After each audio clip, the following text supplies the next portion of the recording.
So, Project Motor Racing has been released to the public, and it's finally my turn to have a crack at it.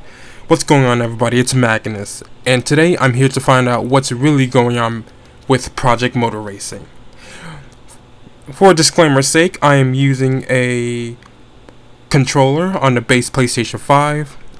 I've been gaming on the controller all of my gaming life, with games including the Gran Turismo series, Forza, Assetto Corsa Competizione, Need for Speed, and everything in between. In this video, you'll see me driving various Porsche 911s and the BMW M3 GTR. Okay, so let's talk about the graphics.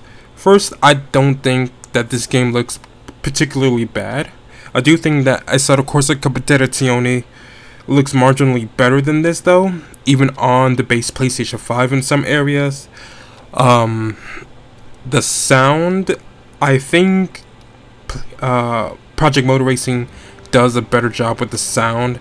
If you listen to both the 911 GT3R on this game versus ACC, I personally believe that this does a better job at capturing the sound. I will be having a comparison video later this week, so you guys can judge for yourselves. A couple of interesting quality of life things that I think other racing games should have, well, racing games of this type, is a live qualifying. I know LMU does it, and I think iRacing does it as well, but for people on console, no game really does this. So you have a live qualifying, which is all in one session. You qualify, then you race. There is no leaderboards that you have to grind out for a week or so.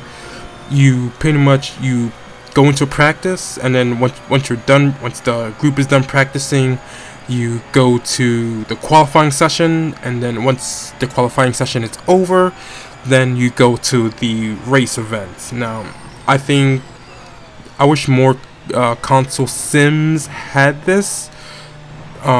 I think is a nice thing to have. I wish GT7 would implement this into their sport mode races instead of just their Gran Turismo World Series events. I think, that would be a nice quality of change.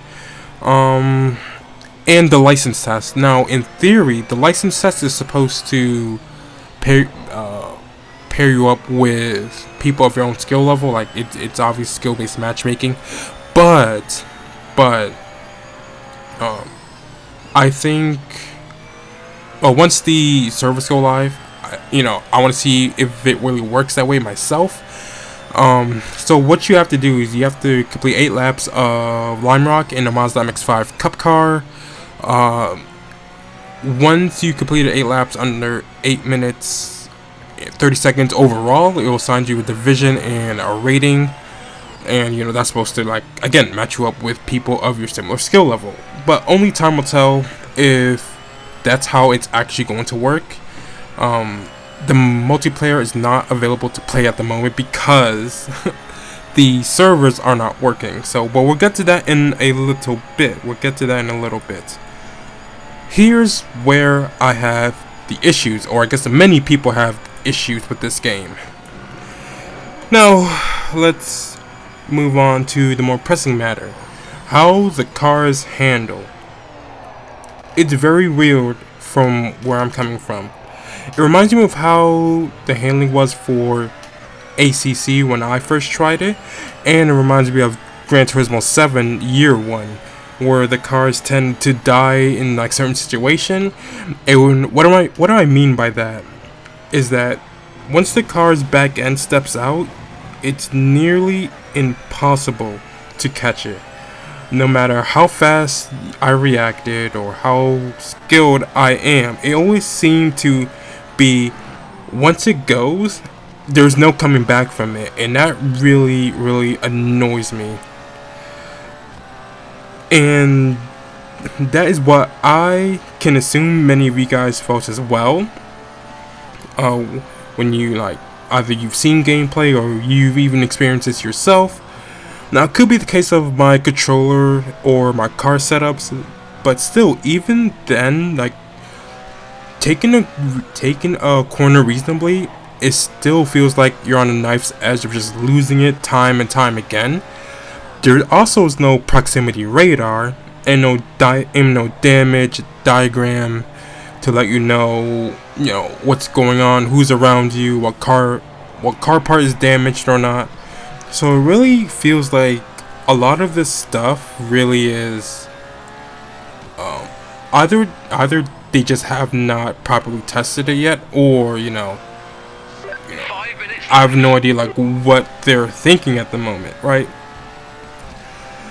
It happened, like all of this stuff, like the car just spinning out even when you try to take corners gingerly, like happened when I was driving the Porsche 911 Cup car and the 911 RSR, which are newer cars. But oddly enough, with older cars, this wasn't so much the case. I did try the BMW M3 GTR, and it was surprisingly much more manageable.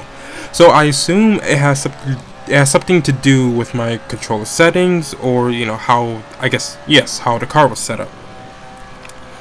Multiplayer is not playable due to it crashing all the time. However, I was able to do the license test. So when multiplayer is finally in a stable state, I'll play it and I'll bring you guys a video of what I think about it. And here are my final thoughts.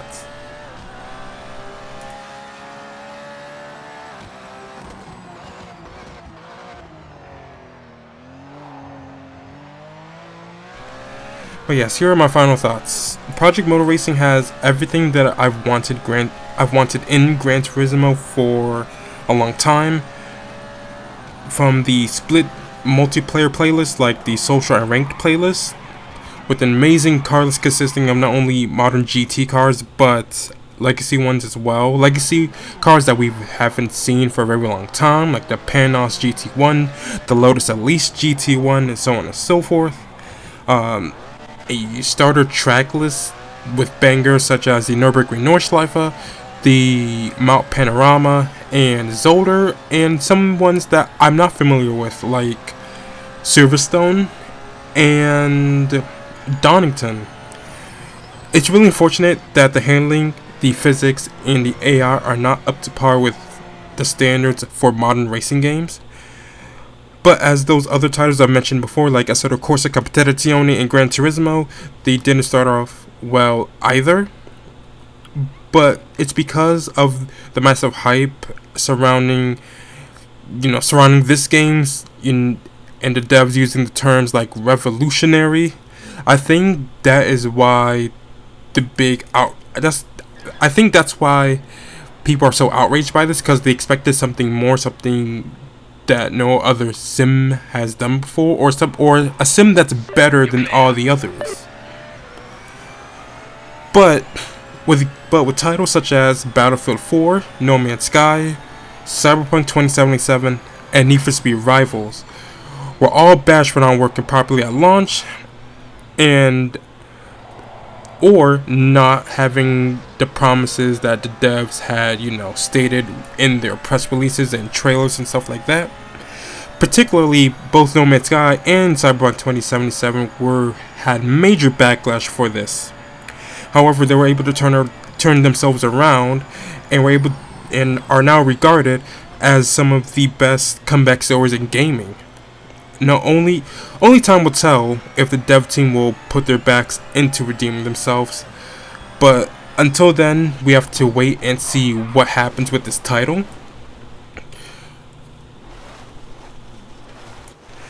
But now, I want to hear your voice. From everything that you've seen, heard, and even played, what are your thoughts? The game is quite controversial, so it'll be interesting to see what you guys have to say. Do you believe that this game still has a chance at redeeming itself, or is it going to be as dead as Concord?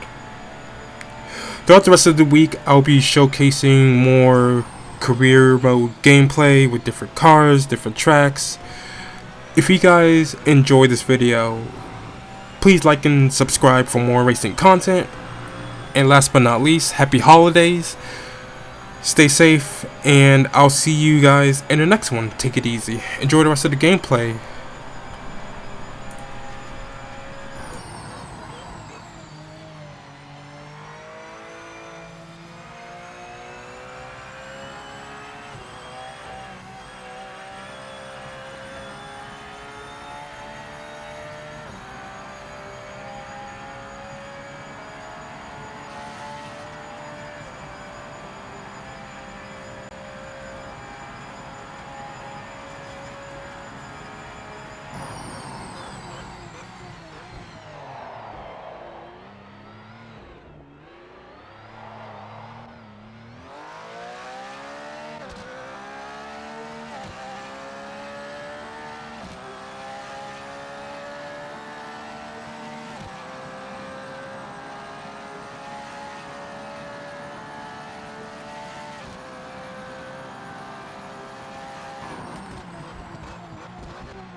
Five minutes to go.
You've got 5 minutes left.